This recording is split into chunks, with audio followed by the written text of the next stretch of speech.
Hello and good afternoon. Welcome to those of you who are just joining us. We'll wait another couple of moments for folks to keep logging in. So thank you so much for joining us for this session today on dual enrollment and guided pathways, closing equity gaps by getting students on their path. So this is the session. If you are looking for the dual enrollment session, you're in the right place. We'll wait just another couple of moments for people to continue logging in before we get started. If you want to go ahead and introduce yourselves in the chat, that would be fantastic. It would be great to see who's here in the room. Maybe if you want to introduce yourself with name and position and district or college, that would be fantastic.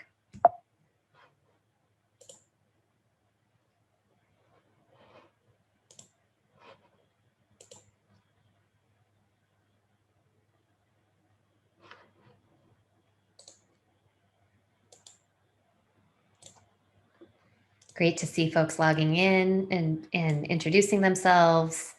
Hello to our GIA partners. Fantastic. Great to see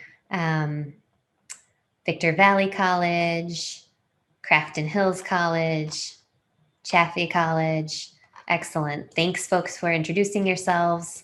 And we will go ahead and get started, I believe, in the interest of time. But please feel free to go ahead and keep introducing yourselves in the chat. Really good to know and to see that we have a number of college folks in the room, but probably also some who work on the K-12 side of things and definitely are good partners at GIA as well.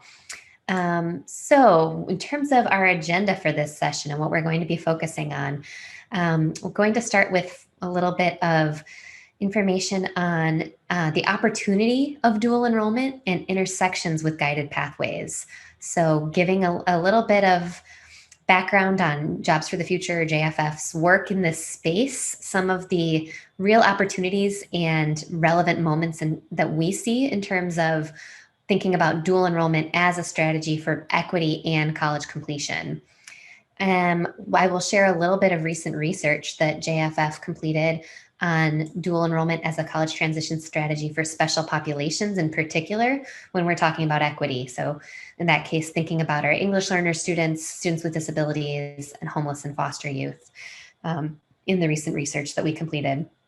We will be then turning it over to my two esteemed co-presenters who will really be giving a much deeper look at what this looks like in your region. So promising practices and perspectives from the high desert in particular. Get a chance to hear from Chris Piercy from Victor Valley College and Mariana Torres from Apple Valley Unified School District on their really exceptional dual enrollment partnership between their institutions and the ways that their work has grown over recent years with a focus on equity and expanding opportunity to a broader sector of students.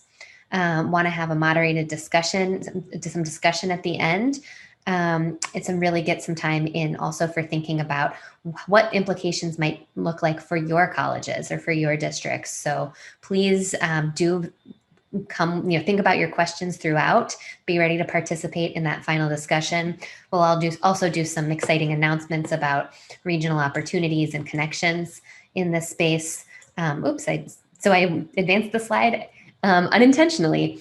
But in any case, I wanted to start us off in the chat by asking a little bit of an icebreaker question of what comes to mind when you think about the connection between dual enrollment and guided pathways. So if there's anyone who wants to take a stab at this, and it would be great to get a couple of answers, fantastic. So word or short phrase, when you think about dual enrollment and guided pathways.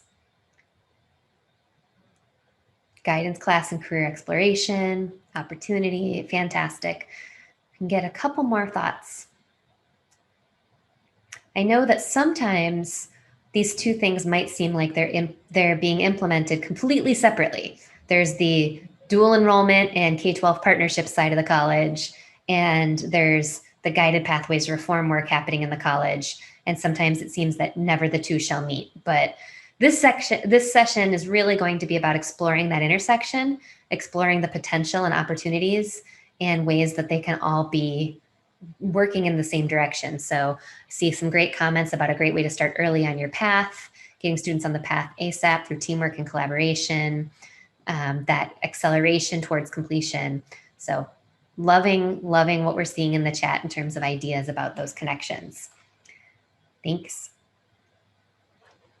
I'll go ahead and advance us. So first, just wanted to provide a little bit of background for those of you who may not be familiar with JFF, my organization. So my name is Sarah Hooker. I'm an associate director with JFF. JFF is a national nonprofit that has been around for about 35 years that focuses on economic advancement through education and workforce systems transformation, with a focus on particularly low income and most underserved communities. So trying to look at, we implement that mission through designing innovative programs and solutions at that intersection, again, of education and workforce, as well as economic development. We influence policy at the local, state, and federal levels. We work to scale, we partner with groups across the country to scale what works. And finally, we also invest ourselves in proven solutions and testing new ideas. So JFF also has a long history of supporting education and career pathways and economic advancement in the Inland Empire region. In particular, I wanted to mention that we've valued our strong partnership with GIA for years.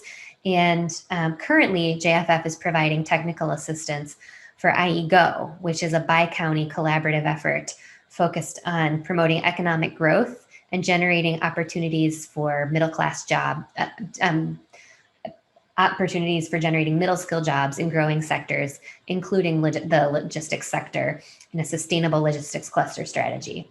IE-GO is collaborating with other existing initiatives in the education space to really amplify that effect and work towards a shared and common mission to strengthen education and training pipelines, leading to high-quality jobs. So in terms of dual enrollment, thought sometimes it's helpful to just start with a little bit of a recap of the research base, although many of you are probably already familiar with some of these research highlights. But for those of you who are not, there's a wide body of rigorous national research on the benefits of dual enrollment, including as a strategy for high school graduation, increasing college enrollment, and also increasing college success and degree attainment rates. These demonstrated positive effects are also replicated, and in some cases even stronger for low-income students, for Black and Latinx students, for male students, and students with lower GPAs, according to the research. So you will often increasingly see dual enrollment being referred to and implemented as a gap closing strategy or an equity strategy with a focus on students from target populations. However, what we're really going to focus on in this session and get a discussion and ideas generated around is the fact that we still unfortunately see a lot of gaps in both perceptions of who should participate in dual enrollment that also lead to gaps in participation rates, lead to sometimes program design that is not taking into account real access and equity for all of our students. So just taking a deeper look at that, what do we see when we talk about dual enrollment participation in California? These are the most recent data that are available from our partners at Wheelhouse, the Center for Community College Leadership and Research at UC Davis. And this graph is looking at participation in dual enrollment measured by share of high school graduating seniors who had taken at least one dual enrollment class in high school. So as you can see, the rates have been increasing for all students. The trend in dual enrollment participation has been going up since 2015-16, which was around when AB 288, or California's biggest dual enrollment law policy, was implemented. That said, strong race and ethnicity gaps are still remaining in terms of participation rates between Asian students at the 26.3 and in the most recent year of 2018-19, to Black and Latinx students participating at, unfortunately, a much lower rate, around 16% for each group. And so we know that those students continue to be the most underrepresented in dual enrollment. Finally, Wheelhouse also recently did the first ever analysis of dual enrollment participation rates for students from special populations in California. So these are the student groups that I was referring to earlier on. So looking at the difference between the black line, which is all students, so all students having a rate of about 18% having participated in some dual enrollment by high school graduation in 2019, compared with the rates for students who were identified as homeless, foster, English learners, or students with disabilities when they were in high school. And unfortunately, what we can see here is not only the size of the gaps, but the fact that while dual enrollment has been increasing rapidly for all students, the lines on the bottom for English learners and students with disabilities have actually remained relatively flat compared to the other groups. So unfortunately, we can see that actually the gap is growing for those, is widening for those students, that their participation has not been increasing at the same rate. So we're really interested in this at JFF and really trying to think about where is there an opportunity to be asking questions about what contributes to some of those gaps, to be designing dual enrollment as more of an opportunity to focus specifically on students from our most underserved groups, and to be changing mindsets about who is able to succeed at the college level with the right supports. So this slide just presents some of the different opportunities that we at JFF have been seeing lately. Again, we believe that it doesn't have to be this way in terms of the gaps, and that the time is ripe for reimagining dual enrollment as an equity strategy. It's really well aligned with system and state level priorities around gap closing, around progress towards completion, and raising student achievement. We also know that it's an opportune moment because we have completed about 5 years of implementation of AB 288 or CCAP legislation. So a good time to reflect back at data, look at where there has been growth and progress and where gaps still remain. And finally, just wanted to call out the fact that the Governor's Recovery with Equity Task Force recommends the expansion of early college credit as one of its core recommendations for improving students' transitions across systems. So there's a lot of momentum, a lot of interest. And finally, this connection to guided pathways. JFF has been supporting a leadership group at the Community College Chancellor's Office that has been looking at dual enrollment strategic alignment with the Vision for Success and guided pathways in particular, and developing recommendations for how dual enrollment can be implemented and used more strategically as a lever for those Vision for Success goals and commitments. And so as a part of this process, we've developed this graphic that looks at how dual enrollment reinforces and extends guided pathways. And many of you referred to things like this in your answers in a couple slides ago, in your responses in the chat, thinking about the 4 pillars of guided pathways and how dual enrollment can, when implemented strategically, help to clarify the path, get students on the path, help students stay on the path by building that momentum, and of course, ensure learning by intentionally choosing the courses that support pathways and include embedded supports that can lead to improved student results. So this is a little bit of a demonstration of some of that recent thinking and work. I would say stay tuned for more information coming from the Chancellor's Office as well about some of that strategic approach to thinking about dual enrollment as really an extension of the guided pathways and as a key strategy for advancing Vision for Success goals. Finally, I just wanted to share a little bit of research from JFF from our recent report on dual enrollment for special populations. And you can see a URL for this report, and we can put that in the chat as well for you, on the potential of dual enrollment as a college transition strategy for students from special populations. And this report came out I believe last month or a month or two ago, we completed a 1-year research project, again, looking at what do we know in California about students from special populations and dual enrollment? What recommendations might experts in the field help provide for us in terms of thinking about dual enrollment for special populations? How might we engage a community of practice? We sought to understand really what is known from those in the college transitions and dual enrollment space, and also what is known from experts, subject matter experts that focus on each of these groups individually about what supports their high school completion, college readiness, and college success. So this slide shows an overview of the process that we followed. We also published a standalone issue brief on dual enrollment for English learners that goes into more detail on that population in particular. So I will just very briefly, in the interest of time, share a couple of our findings, cross-cutting findings. So we did interviews with districts and colleges, in many cases that were identified for their strong practices and thinking in terms of equity and dual enrollment and expanding to underserved groups. And we asked a lot of questions about what factors might be contributing to gaps in participation rates or leading to unequal outcomes. And so you can see the factors on this screen. I also don't know what happened to the numbering there, so apologies for the numbering on the screen. But in any case, wanting to just acknowledge, of course, the chronic underfunding of counseling and other student supports that are so important for all students to succeed at the college level, but particularly important for special populations. So that this is, of course, a structural barrier that really has a strong impact when we're talking about students from special populations.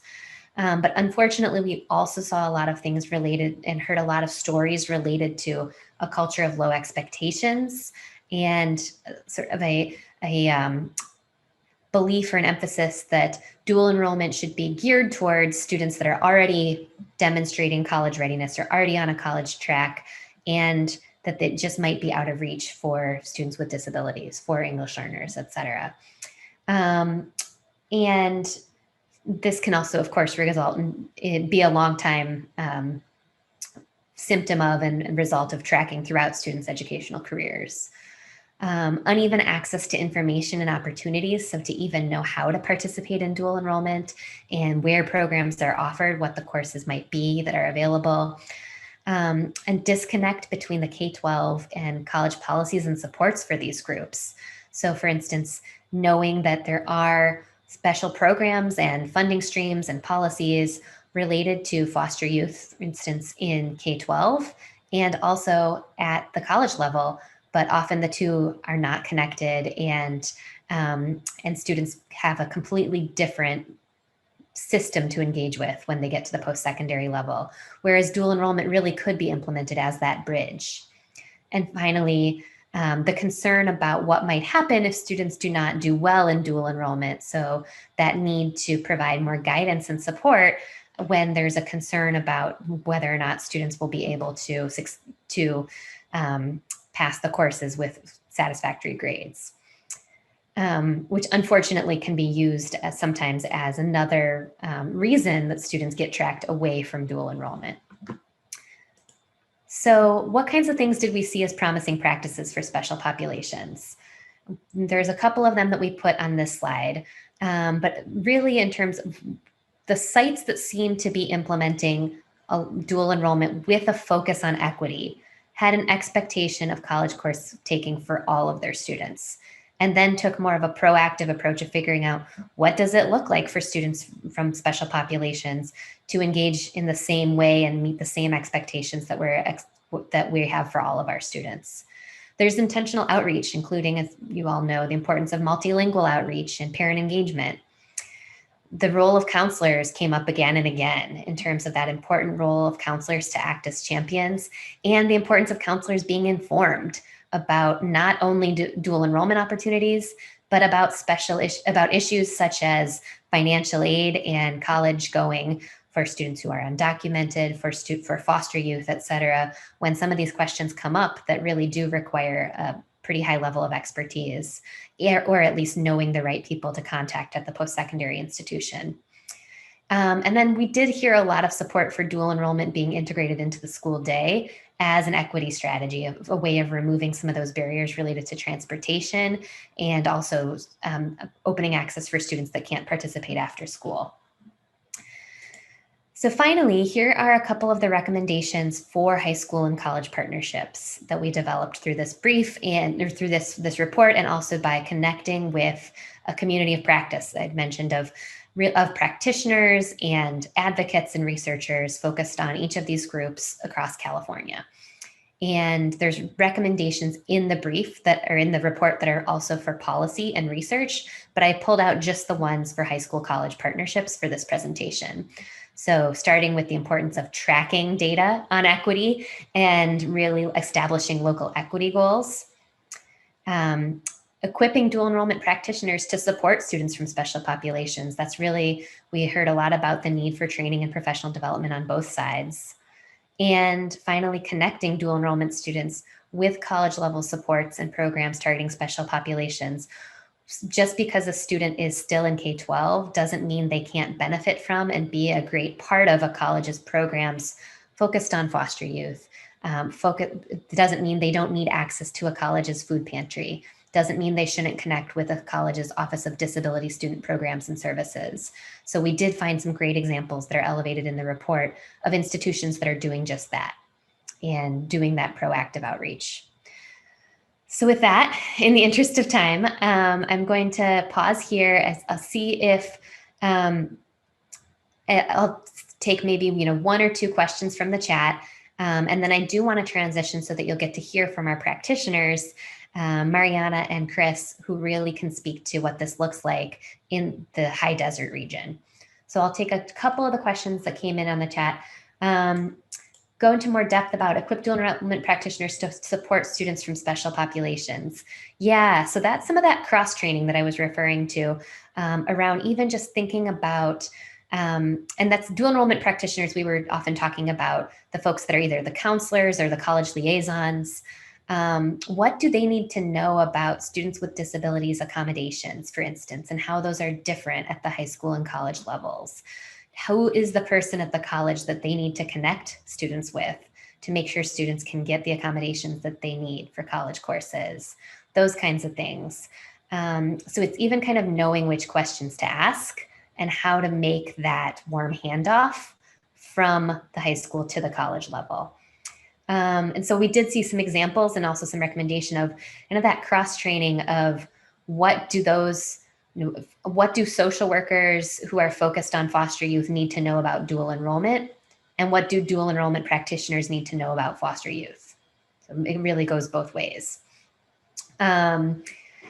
Looking at the which courses students are taking in dual enrollment, great question, Carlos. I would say that PPIC, the Public Policy Institute of California, is doing some good research on that right now on course taking patterns. And I'm happy to follow up and try to connect on some of that research as well. JFF does not have very up-to-date information on California course taking patterns. That was not part of this study. And then let's see.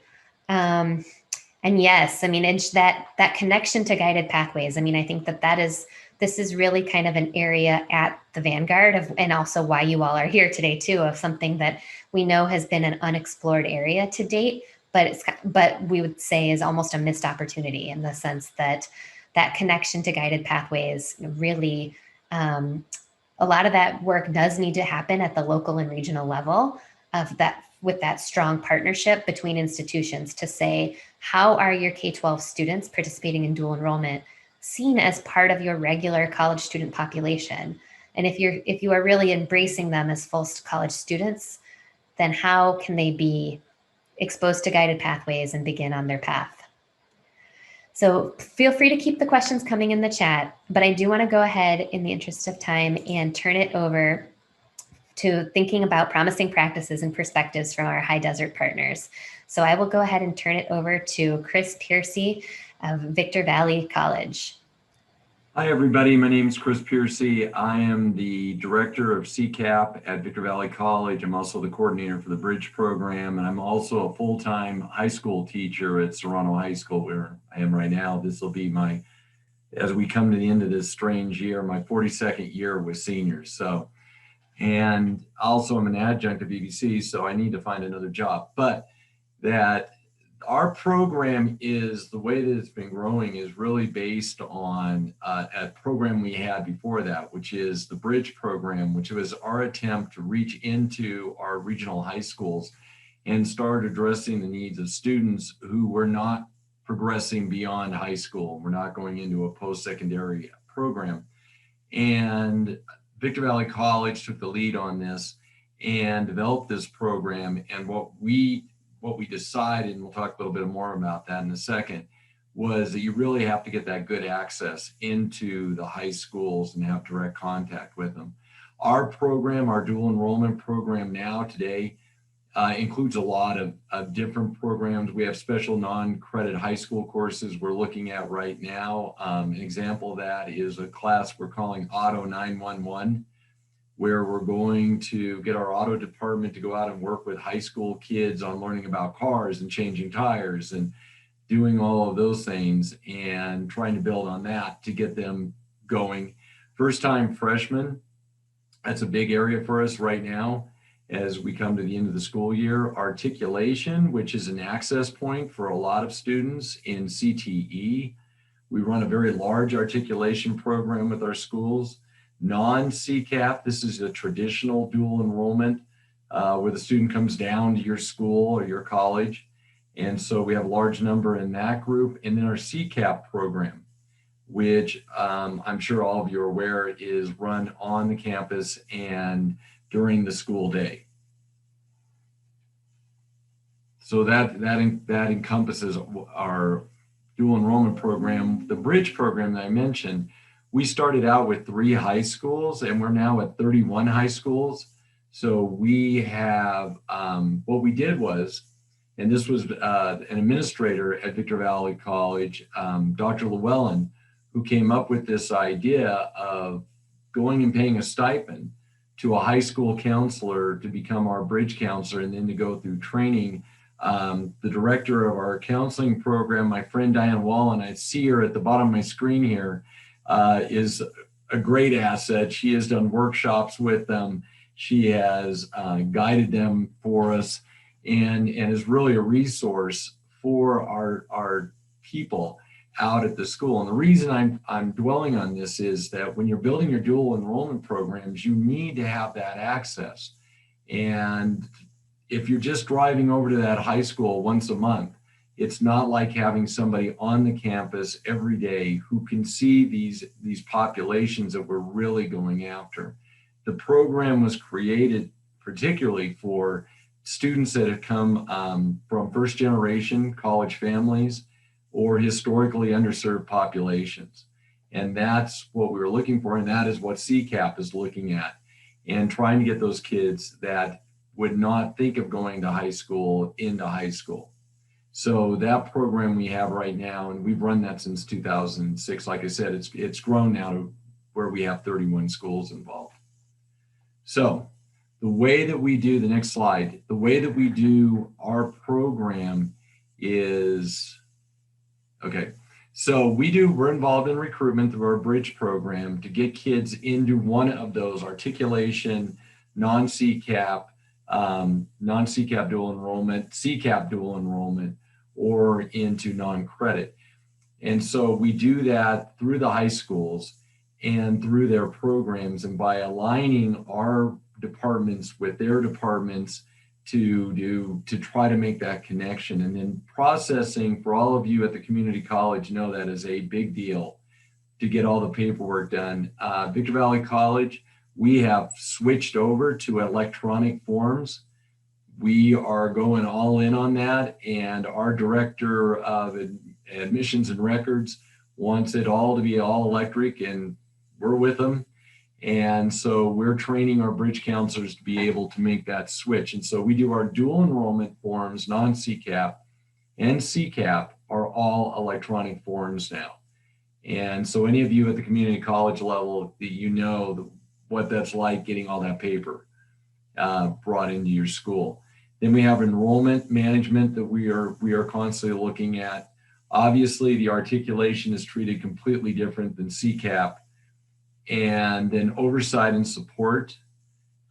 We have an great outreach program. We have a lot of other programs at VBC that we can direct people to do that oversight and support. And Diane knows this, and we get calls all day long from high schools, and we have a really good team at Victor Valley College that responds to the high schools and helps them out. And they're there to help them at all times. And then grade collection deals with articulation. And so any of you out there that are dealing with that, we have also gone electronic on that, because you have to get your grades collected and you have to do it in a timely manner. So dual enrollment's also involved in that. Grades aren't available, obviously, till the schools get done with their school years. And then you have a small window, because we want to make sure the student gets credit for that class in case it's a prerequisite to the next class as they transition over to us.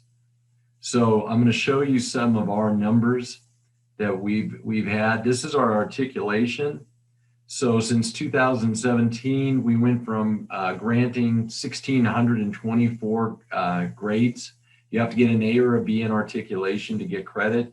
And last year we had 3,400 articulated grades that we gave credit for. So that program is overseen by one of our full-time faculty, Lee Bennett. And so we work with Lee on this and with their people in the CTE program. The other one is, I'm going to show you the CCAP numbers that we have. We've had some growth there. When I came in, we did about 85 classes, 2018 and 2019, and next year we're projected to do 280 classes.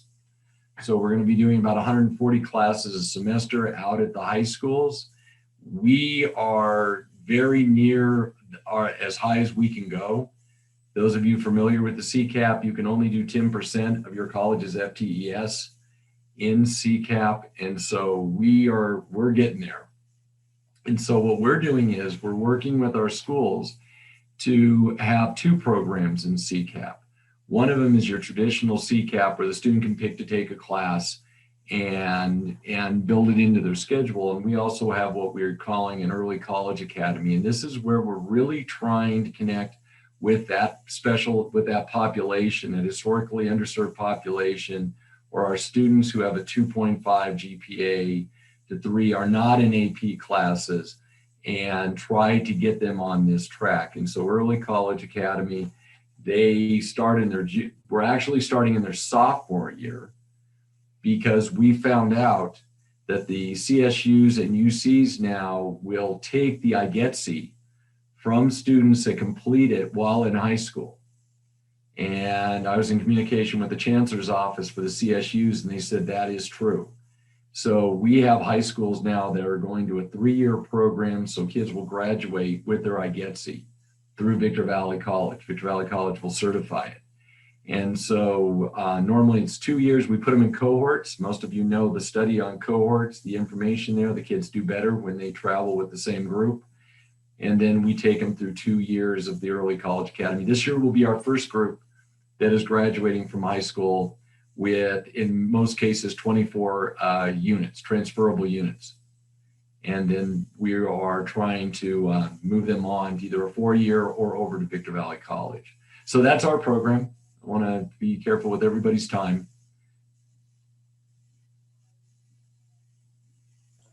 Thank you so much, Chris.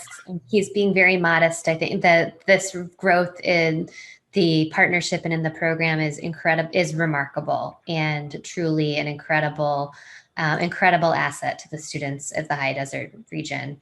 I want to turn it over to Mariana to speak about what this looks like from the K-12 end of the college partnership, and all of the work that she is doing to also make this equity vision a reality for students in Apple Valley Unified. Well, hello, everybody. My name is Mariana Torres, as Sarah said, and Chris, I think that you took all the thunder. You had all of the cool things to say, but I'll try to do it justice from the K through 12 piece, we actually really talk about how it is that we can provide supports and services to all of our students. My hat specifically is a little bit different than in most districts. I am the director of English Learner Services and college readiness and AVID and all those things to get our kids connected to not just the college, but be able to do what they need to do. So one of the things that we want to make sure that we always provide our students is different pathways.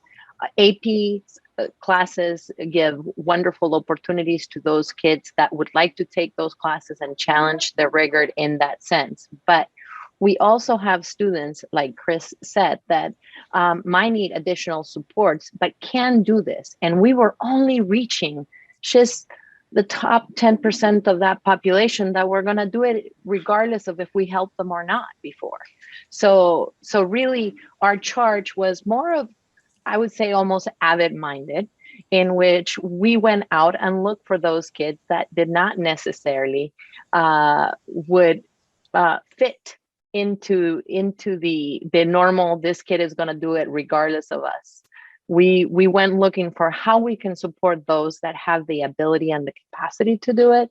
And we're able to, with those supports in place, with that counseling in place, with that tutoring in place, we're going to be successful. And this was going to change the path on how they were going to envision their own education.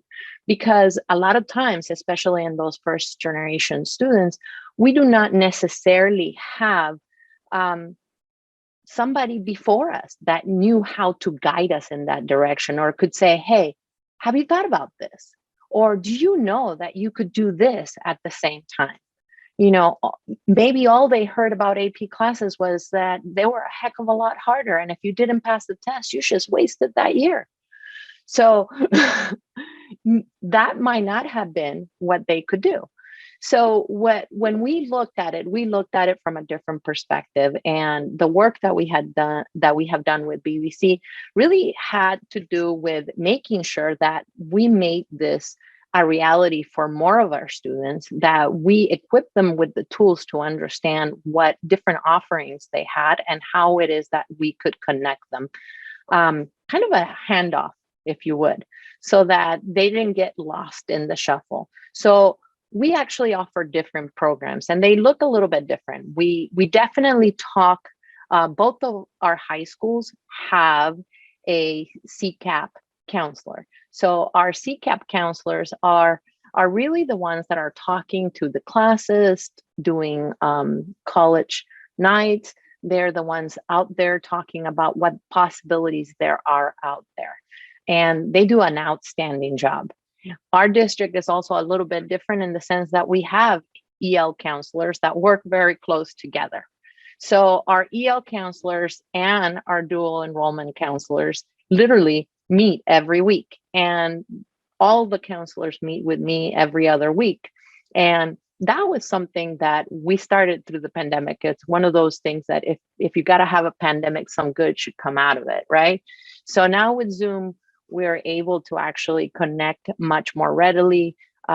They do an outstanding job of making sure that we have all of the information, that we're meeting on a regular basis, that we're touching bases as much as possible, and that we're having that outreach to the parents. So those dual enrollment counselors are meeting with parents. They are making sure that they have the information.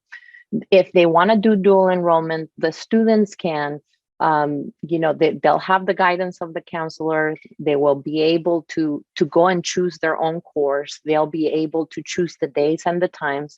Some of our athletes really like this opportunity because, especially right now with a lot of the hybrid classes, they can work around their schedule as well. So when we are looking at those, we are looking at the very minimal fees that the students have to pick up as dual enrollment. But on the other side of that, we really kind of went in, and Janina Ciancio, one of our counselors, really started with Chris, actually, looking at that IGETC and saying, wait a minute, so like we could have 28 units for these kiddos. Some of our kiddos that college is a transfer, we could pretty much have, if not all of it done, come in as a second semester sophomore and be able to get going. And the UC and the Cal State have already agreed that these are all of the classes that they will recognize from this institution. So we started really collaborating and really looking at classes that had that focus, that were that transfer, that could actually double dip in, having their English credit or their math credit and be able to utilize it on both sides so that we could get our students moving in the right direction. And for those that are looking at, well, I don't think my parents can help me for 5 years, or I don't think that I can do X, Y, and Z, giving them those opportunities and that bridge to make sure that they felt supported, that they had the information, that they had somebody that they could come into every single week in their guidance course and be able to connect with, so that they were not on their own because they're still in high school. So the school district actually pays for the fees and the books. They do commit to their junior and senior year to be in 5th and 6th period. The classes before we went on the pandemic, those were actually on campus. So the teachers actually held their classes on our campus, but they were with instructors from BBC. And our counselors were the ones that really were helping out and sort of filling in the gaps and making sure that we were able to hold them up while they're the ones putting in the effort and making sure that they're learning and doing all the things that they need to do. Can you go to the other one for me, Sarah? Okay. So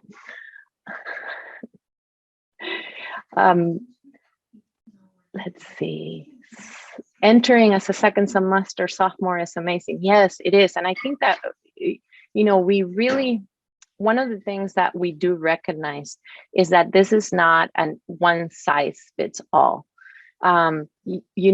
We work with each of the students to not overwhelm the students. This is not one of those things in which, we want the kid to run for the hills after they take one class. We want this to be a positive experience. So, we do talk and we do keep the communication open in regards to the parent. This is a college class. They are going to have college expectations. The rigor is going to be there, but here are the ways that we can support the student from your side and our side. And as long as we work together, we can make sure that we can take care of what we need to. Then the other piece of it really had to do with having some flexibility for our students to be able to get them in if they were ready and set to go from freshman year, because it is a case by case. It is making sure that they can swim. It is making sure that all of the things that we're trying to do are being helpful so that we don't sort of leave them in a limbo. Now, we cannot guarantee that, and this is something that we always have to say and be very transparent. We cannot guarantee that any individual program or that any individual university 100% of the time will take those credits. And that's something that, we have to be very transparent because we're not the boss of them. We don't do their things. But from our end, the things that we can do is make sure that those are in the MOUs, that those are in the list that we are given. We can make sure we provide the information to the students and the parents so that they make their own decisions. So we definitely want to make sure that we look at that. Mickey said, how do you deal with the issue of college courses not counting for extra points like AP courses?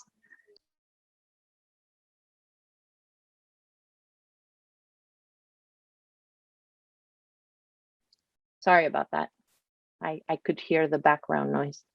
Um, one of the things that we do look at is when kids are doing college applications, like we're working really close with California colleges, when we do all of the transcripts that actually go in, we, the part that has the high school transcript will have that, but the part that actually has the community college transcript will actually explain for itself that that was a college transfer class. So the rigor of that course is on that side of the house. Talking to different people in admissions, what they like to see in regards to that is that they did well in those. Other than that, I don't know if you guys have any questions or anything else that I can help with. I'll keep looking at the chat. Sarah, back to you. I will unmute myself.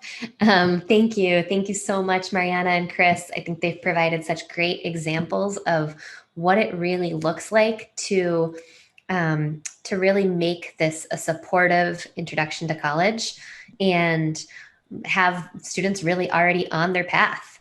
So I wanted to take a second for a couple of the questions that I will take kind of my moderator perspective or privilege to share with Mariana and Chris to get a little bit more information about how this has improved the student experience. So I think you spoke to that a little bit, but I also would be curious to hear answers at the same time to how this has addressed or improved racial equity in both in terms of college readiness and also on your college campus. So if either of you wants to jump in with some brief responses. Well, I'll go ahead and jump in that it has brought more students of more diverse students coming onto the campus, because getting through those first few college courses, getting their feet wet. I know that we have a number of kids in the CETE program that went through the articulation program to make the transfer over, and also our numbers, the kids we deal with in the bridge program that are coming in as first-time freshmen, that we're seeing more and more. We'll really know this year because we're getting those ECA kids, those early college academy kids, to see how many of them make the transfer over. But we also have worked, COVID really, knocked us off, because we all know that education is a relationship business, and we do best when we can be in front of the kids face to face. And so we have a really great program at Victor Valley College, Next Step, that used to be our first year experience program. And we were really building kids into that program, which is especially for those kids who are historically underserved populations. And so we were seeing more and more of those kids. So tying them to other programs in the college gave us that ability. Great. Thanks, Chris. Mariana, anything to add? No, I was actually answering things in the chat. One thing to clarify, so the classes, for example, in the CCAP, we do look for opportunities, like, for example, like sociology or a history class that will take care of a student's period, so that, and one of the requirements for their high school diploma, as well as it counts like basically 3 times into, so they'll take 2 classes in the fall plus guidance, and they'll take 2 classes in the spring plus guidance. So then that gives them those credits that will transfer not only to the high school diploma, but that will start getting those YETCs or IGETCs classes under their belt. So like senior year, fall semester, they will take English 101. So that's their 4th year of English, but it will also be their general education English when they come in to whatever university they pick. Great. And I'll actually just also expand on that a little bit to say that I think, that that's definitely a best practice, and it's definitely not the practice everywhere in terms of, and we know there's a lot of reasons why at both the K-12 and the college level that can be tough to implement. But really having those classes count for both high school and college credit gives students the best, it gives everybody the best bang for the buck. It, really is the best use of students' limited time, and the best way to count, towards high school graduation, get started on earning those college credits in a college transcript. I think there's, also there's some opportunity there, as we're kind of talking about, in terms of starting students on connecting to guided pathways. So it sounds like Mariana has done a great job of thinking about the IGETC core, so that transfer core curriculum. But that also the same thinking could also be applied to the college's meta majors or guided pathways, and thinking how students could, in their high school experience, get started taking core pathway courses. That therefore, then when they matriculate after high school, they will be in a great position to continue along those guided pathways and potentially pursue, whether it's a straight to 4-year after high school, or whether they're interested in pursuing certificates or transfer as well. I will go ahead and just ask one more question and then open things up a little bit more. I'll take the chance to ask the question of, what role has student voice and engagement and ownership played in shaping your efforts? How have you gotten feedback from students that has helped to guide the work that you're both doing? Well, I'll go ahead and jump in that one of the areas we've had the most interest in articulation is aviation mechanics. And that was really driven by the students. Of course, we were doing tours of SCLA, which is the old George Air Force Base, where Boeing is now, and General Electric, and a number of other employers. And of course, the advantage of taking kids out there is the eye candy, because they see all the planes that are there. And so the kids were more and more demanding that they wanted to go out and get into that program. And we've had a lot of success with kids. I know from Serrano High School, where I'm sitting right now, we've had a large number of kids go through the VVC aviation program and been very successful. And a large group of them were hired by Lockheed. And the overwhelming number of those kids were kids that came from families with no college background. And they started at Lockheed, many of them at $60,000 a year, full health care, and a 401k by the time they were 21 years old. So their word of mouth has gotten back to the other kids. And I would say that for us, student voice really is across all of our pathways as we meet with our student groups, and as we talk about the things that they're concerned with in regards to their next steps, and what they're coming in and saying, hey, we would like to do this, but we don't see that there is a road. We don't see that there's a bridge. We don't understand exactly, like, I want to go there and I want to do X or Y or Z, and kind of saying, okay, so let's work our way back. Let's look at the different things and the different opportunities that we can provide. Let's see if this is really what you want. But before we close any doors, let's make sure that you got your A through G, so that you can make those choices, that you have those opportunities. What else can we challenge you on doing? What else are you interested in maybe exploring, so that you can figure out what that next step is? Because everybody's different, and really looking at it from that perspective. And for us, this actually opened the door to some kids that were like, well, I'm bored at school. Well, okay, you're bored at school, great. Okay, well, what are you bored with? What would you like to look at? And the ability to have courses that are outside of your master's schedule that really go to the interest of the student. I have a couple in mind that started taking art classes, or that went into, for example, the paramedic or the nursing piece, that totally shifted their mindset in regards to what's next.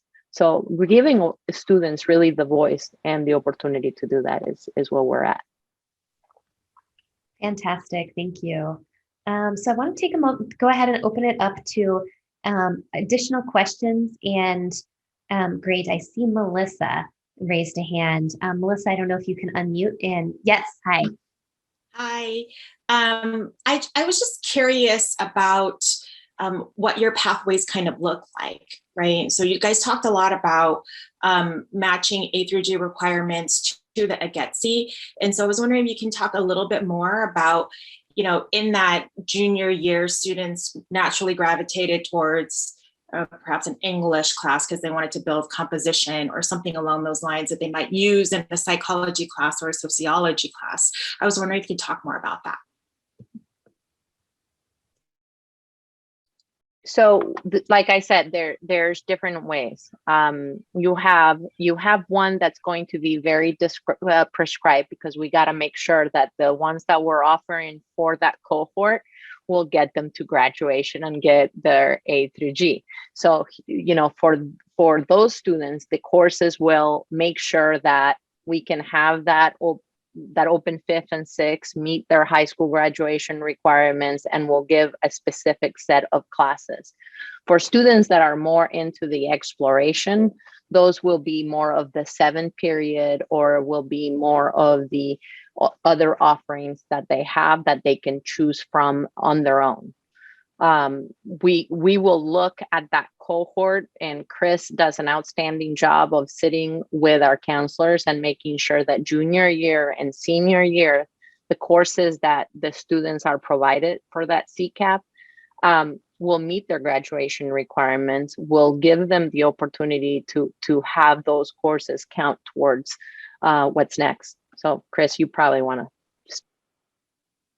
Yeah, that you just said it all, that the counselors are, this is, you know, very tight that we put this together, and they basically are, they're educating me on what part of the AGETSI each piece is coming out of, and they meet with the kids, meet with their families, and tell them what they're going to do, give them the worksheet, show them what they're going through, and then they try to balance the classes so that we don't overwhelm the students as they go through it. So it is pretty tight when they're doing the AGETSI part, because we do, that's part of our ECA, and then our open CCAP classes where a student can take one class, they have a lot more freedom in what they want to pick. I hope that answers your question.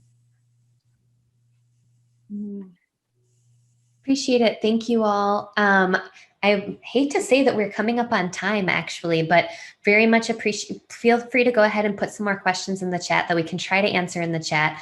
But I do want to go ahead. I wanted to leave a couple of moments before a very quick announcement from one of our partners who is part of the session as well, about the opportunity to continue the dual enrollment strategy conversation in the region. So Beth, I don't know if you are able to come off mute now and share your brief announcement with the group as well. Yes. Hi, everyone. I'm able to come out to be heard, but not seen. Unfortunately, my picture won't come through. So in any case, I've been asked by Gia to help facilitate a group to talk about whether we think it would be worthwhile to have kind of a regional initiative around dual enrollment and what that would look like. So what we're trying to do is see if we can get folks from the community colleges, some four-year folks, and some folks from districts, so that we can have a conversation that's really including the people that we need to partner with all along the way. And we're looking at something that possibly would have to do with best practices and how we can support each other in having strong dual enrollment programs that fulfill the needs we see.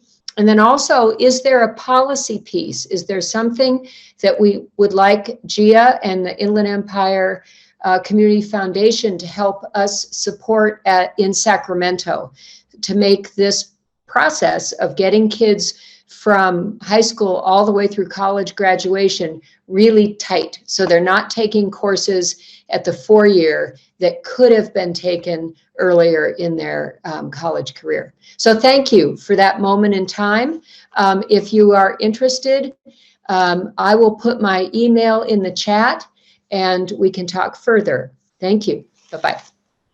Fantastic. Thank you so much, Beth. And really, that's an exciting opportunity to continue this conversation and think about absolutely. I think we've definitely seen through JFF, both in California and nationwide, the benefits of some of this kind of regional collaboration. And the fact is that, as you all know, one institution with K-12 can't figure this out on their own. Community college can't figure this out on their own. And really, there's a lot of benefit to regional and even state level conversation and coordination. So fantastic. Thank you all. I am afraid that we are up on time, and I promise to let you all out on time. Really appreciate all of the engagement. Feel free to put any final questions or requests in the chat with your email, and we'll try to get back to you as well. And thank you again. Really appreciate it.